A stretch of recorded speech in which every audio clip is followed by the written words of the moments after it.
Bonjour à tous et bienvenue dans cette nouvelle édition de la rubrique à Papou, dans notre émission de février, dans laquelle nous reviendrons sur l'affaire Moussa Mariga qui enflamme un peu la planète foot depuis ce week-end et son altercation avec les supporters racistes du Victoria Guimarães. Ensuite, nous reviendrons un peu sur la proposition que la FIFA a faite à la CAF pour organiser la CAN tous les 4 ans. Et ensuite, on va enchaîner avec revenir sur la double confrontation entre le Mali et la Namibie qui devra avoir lieu le mois prochain en mars. On finira avec la revue un peu des troupes et l'état de forme de nos joueurs à l'approche de la publication de la liste de Mohamed Makasouba.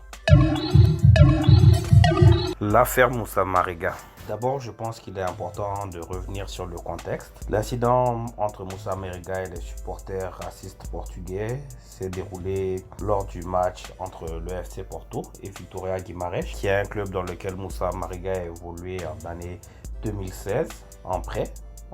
Il était prêté par le FC Porto, où d'ailleurs il avait fait une belle saison, où ils avaient fini en Coupe UEFA et en finale de la Coupe du Portugal et il avait mis une quinzaine de buts. Donc il y a eu une altercation entre lui et les supporters depuis l'échauffement en fait. Et à la suite du match, il y a eu des échanges d'insultes racistes. Et au moment où Mariga marque le deuxième but, il se dirige vers les supporters pour leur montrer sa couleur de peau. Et puis bon, les choses donc ont dégénéré, on leur a balancé une chaise qu'il a mis sur sa tête pour montrer à l'arbitre qui par la suite lui a donné un carton jaune, ce qui l'a sidéré et il a mis hors de lui et finalement il a souhaité quitter le terrain et il a demandé un changement. Bon, à mon avis, le racisme n'a pas sa place dans un stade de football, ça c'est clair. Et je pense que la Ligue portugaise devrait s'inspirer de ce qui se passe en Angleterre et interdire le stade aux supporters racistes, c'est tout. Tu es impliqué dans un tel incident, tu n'as plus ta place dans un stade de foot. Aujourd'hui, Moussa Mariga, il est une star, que ce soit là le veuille ou pas. C'est un des meilleurs joueurs du championnat portugais. C'est un attaquant de classe internationale et international malien qui a joué des compétitions internationales au Mali, qui joue la Ligue des Champions, qui a joué la Ligue des Champions avec le club du FC Porto, qui a été champion, qui a remporté la Coupe du Portugal. C'est un joueur qui est une icône du championnat portugais depuis quelques années. Donc ça, personne ne peut lui retirer ça. Parce que quel que soit ce que les racistes font, ils ne peuvent pas l'empêcher, ils ne peuvent pas lui voler son étoile, ils ne peuvent pas lui voler son succès. Ils l'ont insulté, ça ne l'a pas empêché de marquer un super deuxième but. Je ne veux pas qu'il soit connu pour cette affaire-là, mais je veux qu'il soit connu pour ses performances qu'il a avec son club, où il a été extraordinaire depuis bientôt 3 ou 4 ans. La proposition d'une CAN tous les 4 ans. Il y a quelques semaines, le président de la FIFA s'est rendu au siège de la CAF pour faire une proposition dans laquelle il demande aux membres de la CAF de changer le calendrier de la CAN pour l'organiser tous les 4 ans au lieu de 2 ans contre une aide financière. À mon avis, je ne sais pas si cette proposition est vraiment pour aider le football africain ou pour aider les clubs européens qui perdent leurs joueurs tous les 2 ans en milieu de saison pour aller jouer une compétition à des milliers de kilomètres dans des conditions climatiques totalement différentes et où les joueurs rentrent souvent très fatigués pour continuer la saison. Et en général, ça coûte très cher à ces clubs qui des fois sont obligés de recruter un joueur supplémentaire ou autre, pour renforcer leur effectif, pour pour tenir compte du fait que partie de leur effectif partira en Afrique pendant à peu près un mois au milieu de la saison. À mon avis, cette décision, elle est difficile pour les Africains parce que la CAN, c'est pas seulement un événement sportif en Afrique. C'est le plus grand événement du continent et c'est en réalité la seule source de revenus pour la CAF, puisque les autres compétitions de la CAF rapportent beaucoup moins d'argent que cette CAN qu'on organise tous les 2 ans. Donc est-ce que l'organiser tous les 4 ans permettra de doubler les revenus d'une CAN? Je ne suis pas aussi sûr que ce sera le cas. Je reste assez sceptique par rapport à cette idée, si elle est en faveur vraiment des Africains. Ce qui m'inquiète le plus, c'est que je trouve que depuis quelque temps, les décisions de la CAF sont vraiment discutables. Déjà, il faut voir qu'au niveau des Coupes d'Afrique des Nations cadettes et juniors, ils ont changé le format éliminatoire en passant par des éliminatoires par zone. On a vu que ça a porté préjudice au Mali en CAN cadette. On était champion en titre, mais on n'a pas été qualifié à la phase finale parce qu'on s'est retrouvé dans un groupe de qualification par région avec le Sénégal et la Guinée, qui étaient tous des demi-finalistes de la CAN précédente, puisque notre zone est une des plus relevées d'Afrique. Donc, cette forme n'est pas en faveur de relever le niveau, parce qu'il y a des zones qui ne sont pas toutes homogènes.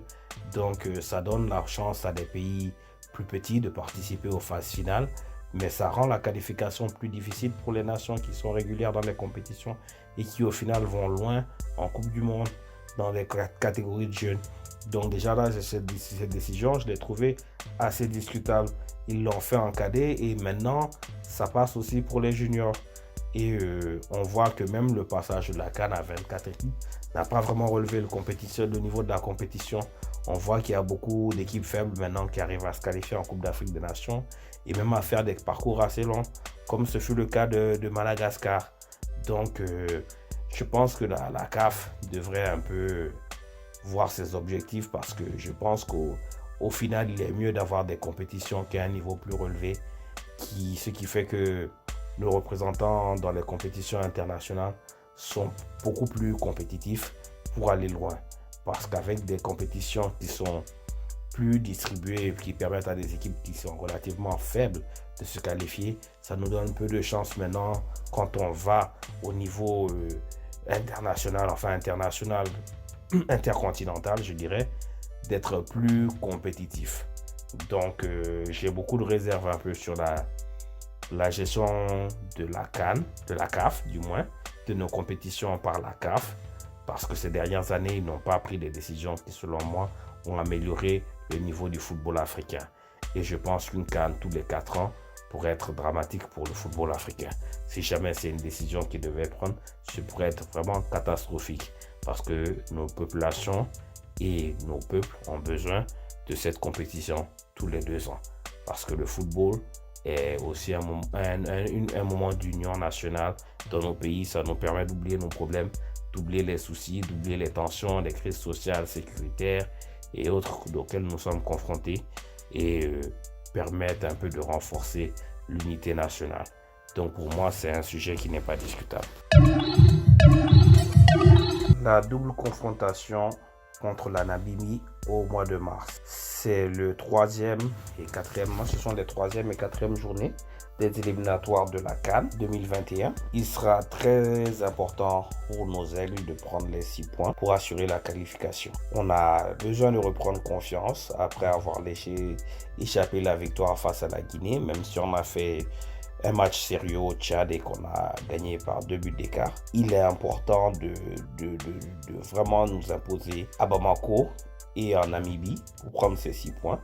Pour l'instant, nous sommes premiers ex-aequo face à la Guinée, mais nous devons vraiment de finir premier du groupe pour vraiment booster notre morale et nous préparer au mieux pour les éliminatoires de la Coupe du Monde, qui cette année vraiment est une opportunité pour le Mali d'aller au second tour et de jouer un play-off et offrir une qualification historique à notre pays. Donc ces 2 prochains matchs, c'est vraiment l'occasion pour nous de montrer qu'on est capable d'être décisif dans les moments clés, même si c'est un adversaire qui n'est pas aussi impressionnant. Il n'est jamais facile de gagner 2 matchs consécutifs pour n'importe quelle équipe de football et surtout pour les Aigles. On ne l'a pas fait très souvent en éliminatoire, donc le faire nous montrera que l'équipe prend en maturité, surtout qu'on a un groupe qui est relativement jeune et ce serait donc l'opportunité pour l'équipe une nouvelle fois de progresser et de corriger les lacunes qu'on a vues depuis la dernière CAN, à savoir une équipe qui encaisse beaucoup de buts. Il est important qu'on puisse montrer qu'on est capable de jouer et fermer derrière. Parce qu'une équipe qui a des ambitions doit d'abord avoir une défense qui est très très solide. Et ensuite savoir se montrer efficace. Offensivement, il ne faut pas avoir besoin d'avoir 10 ou 15 occasions pour pouvoir mettre la balle au fond. Il est important pour nous d'avoir au moins un match à domicile face à un adversaire faible où on est en mesure de vraiment faire parler la poudre offensivement et marquer 4 ou 5 buts et faire marquer nos attaquants. Il faut que Mariga se montre efficace et ça c'est un match rêver pour lui. C'est vrai qu'il est dans un contexte particulier avec ce qui s'est passé avec son club, mais c'est l'occasion pour lui de revenir à Bamako, d'être accueilli chaleureusement par le peuple malien et d'être enfin efficace offensivement, de nous montrer qu'il peut être le leader de notre attaque. Parce que depuis bientôt, je sais pas, 3-4 ans qu'il joue en équipe nationale du Mali, il n'a marqué qu'un seul but en cours de jeu. Ces autres buts qu'il a marqués avec le Mali étaient sur penalty. Donc il est important pour lui. Non, il a mis 2 buts dans le jeu, excusez-moi, contre le Soudan du Sud et un but contre le Bénin à Bamako, si je ne me trompe pas. Ces 2 réalisations en match avec le Mali pour 2 autres buts sur penalty. Donc ça fait 4 buts, je pense, à peu près en 25 sélections, ce qui est très très peu. Donc à lui vraiment de nous prouver qu'il est capable d'être ce buteur dont on a dont on a besoin depuis le départ de Cheikh Tidiane Diabaté. Il n'y a jamais eu un attaquant qui a été vraiment performant en équipe nationale du Mali. Donc à lui de montrer qu'il peut être ce leader de cette nouvelle équipe et de cette nouvelle génération. Et ce soit aussi l'opportunité pour le coach de trouver des solutions dans sa défense. En ce qui concerne l'état de forme des joueurs maliens avant la publication de la liste de Magasuba dans quelques semaines, ce qu'on peut dire, c'est que Mola Wagué a eu du temps de jeu depuis la reprise. Avec la blessure de Nicolas Palois, il a pu un petit peu enchaîner les matchs et retrouver un peu la forme. S'il est vrai qu'il n'est pas un très très très bon défenseur, ça reste le meilleur défenseur malien. Son coéquipier Charles Traoré, par contre, lui en très grande forme.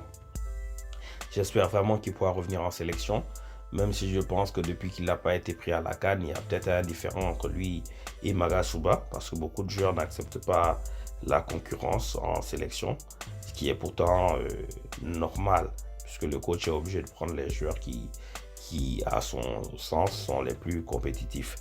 Donc Charles, il est vraiment en forme maintenant, il mérite de revenir. Et j'espère qu'il va accepter de revenir et jouer le jeu. Maintenant, il y a hélas Kiki Kouyaté qui est blessé, qui était aussi un défenseur qui montait bien, mais il est blessé depuis quelques semaines. Je ne pense pas qu'il sera... Peut-être qu'il sera revenu de blessure avant la publication de la liste, mais probablement qu'il n'aura pas eu le temps de beaucoup enchaîner. Il y a le cas de Mamadou Fofana qui joue beaucoup moins ces derniers temps. Et même quand il joue au milieu de terrain, donc c'est toujours difficile pour un défenseur d'avoir ses réflexes en défense centrale. Et à côté de ça, il y a Senou Koulibaly qui joue pas beaucoup, qui même s'il a montré des bonnes choses en début de saison, n'enchaîne pas. Donc c'est un peu compliqué pour nous, parce qu'on n'a pas de défenseurs vraiment qui sont compétitifs en sélection. Tous nos titulaires ont des difficultés en club. Donc c'est un peu compliqué. Et les joueurs qui pourraient nous renforcer à ce poste ne sont pas intéressés. Surtout, il y a Adama Soumaoro qui vient de signer au Genoa, qui est un très très bon défenseur, mais il ne semble pas être intéressé par la sélection malienne malgré les nombreuses approches et le fait qu'il n'ait aucune chance de jouer en équipe de France. Il ne semble pas être intéressé par le projet sportif malien. Maintenant, aux autres postes, on peut dire qu'au milieu de terrain, Djadji Samasekou arrive à avoir beaucoup plus de temps de jeu depuis la reprise à son club d'Offenheim, même s'il n'est pas encore en très très très très grande forme. Il n'est pas au meilleur de sa forme. Je pense que Djadji a quelques difficultés d'adaptation au championnat allemand. Après avoir plusieurs années excellentes en Autriche, ça lui demandera un peu plus de temps parce qu'il est dans une équipe qui joue vite vers l'avant. Or que c'est un joueur qui aime tenir le ballon, qui aime être plus dans la construction, chose qui était plus le style de Salzbourg. Mais à Hoffenheim, ils vont très très vite en contre-attaque. C'est une équipe qui aime jouer en contre et qui des fois le fait jouer plus comme numéro 8 que comme sentinelle. Or que Djadji, il est plus à l'aise quand il est plus bas au milieu, proche de la défense, où il peut être le premier lanceur et organiser le jeu un peu plus bas.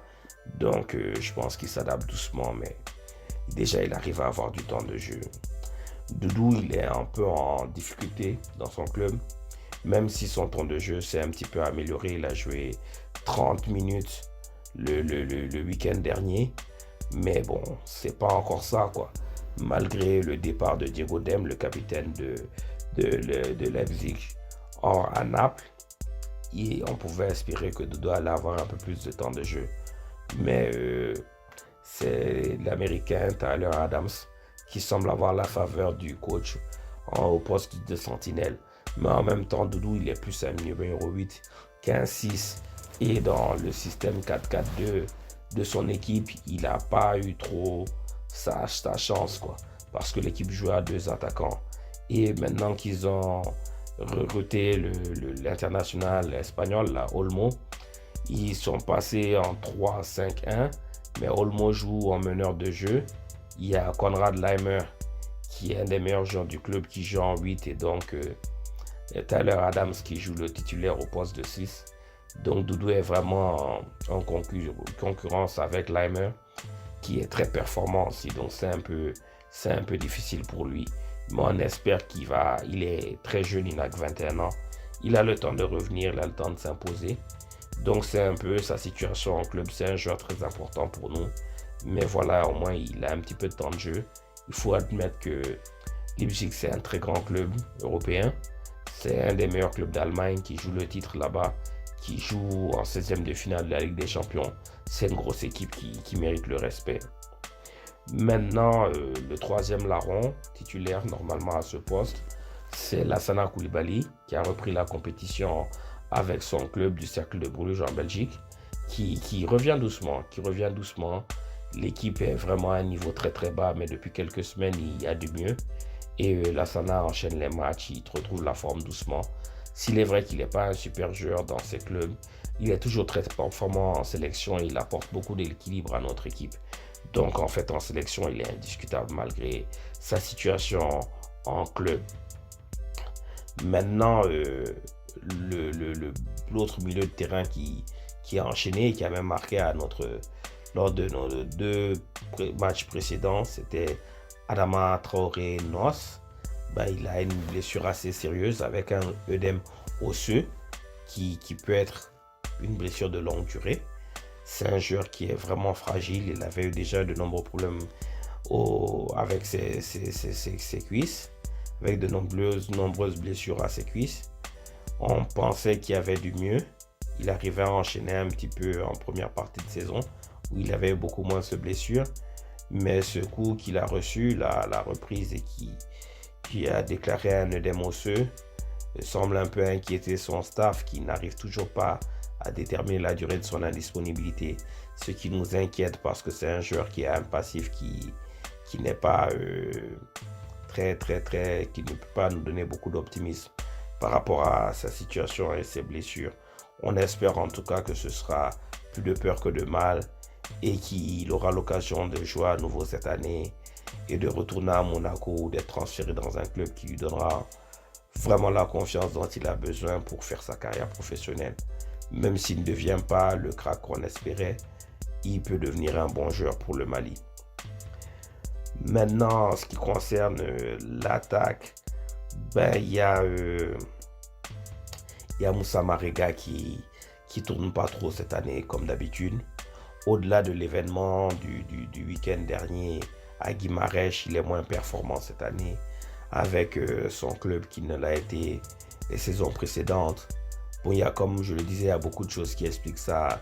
Son transfert raté en Angleterre, sa mauvaise préparation, et l'élimination précoce du FC Porto, le fait qu'ils aient un peu de difficulté en championnat. Il y a beaucoup de choses qui l'expliquent. Mais c'est pas un grand Moussa Marega cette année par rapport à ce qu'on a connu par exemple l'année dernière où il était très très performant. Maintenant, il y a le capitaine Diaby aussi qui est en baisse de régime. Mais ça, c'est depuis quelques saisons déjà qu'il est moins bon. Et il ne s'est pas relancé en Turquie. Je ne pense pas que le Beşiktaş va lever l'option parce qu'il est très peu décisif. Et, en fait, depuis sa blessure très grave qu'il a eue à Bruges, il n'a jamais vraiment retrouvé sa forme, hein, Abdoulaye Diaby. C'est hélas la vérité, quoi. Donc, on est un peu dans cette situation-là avec lui. Maintenant, les joueurs qui étaient plutôt en forme, mais aussi qui sont un petit peu en baisse de régime depuis quelques semaines, c'est Mustapha Yatabare, et Samassa, qui à leur club de Sivasspor faisait une super saison. Samassa a été meilleur gardien de la première partie du championnat en Turquie. Et Mustapha Yatabare continue à enchaîner les buts, même jusqu'à présent. Il y a une petite baisse de régime où ils gagnent moins et où ils sont tombés à la 4e place maintenant, mais ils sont toujours à 3 points du leader. Donc c'est pas dramatique. Ils peuvent toujours finir dans les 2 ou 3 premiers et jouer en Ligue des Champions. Et malgré l'âge de Mustapha Yatabare, je pense qu'il a toujours un rôle à jouer en sélection. Tout comme Samassa, parce qu'on n'a pas de garantie derrière avec Djigui. Donc voilà, c'est un petit peu le tour d'horizon en Turquie, je dirais.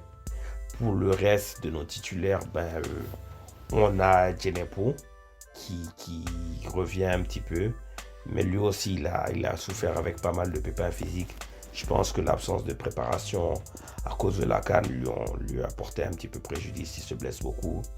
Il a un peu du mal à pouvoir enchaîner les grosses performances.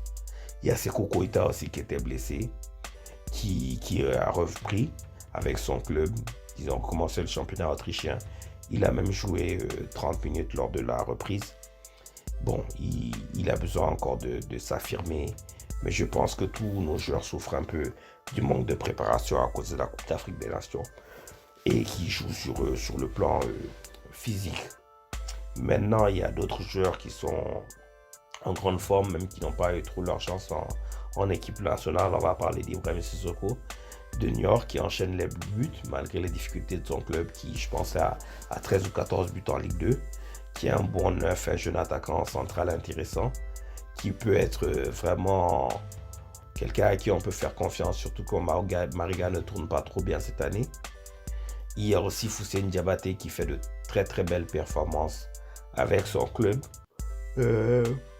en championnat de Ligue 1 française avec Amiens, où il a marqué un très bon but face au PSG. Il a été très intéressant.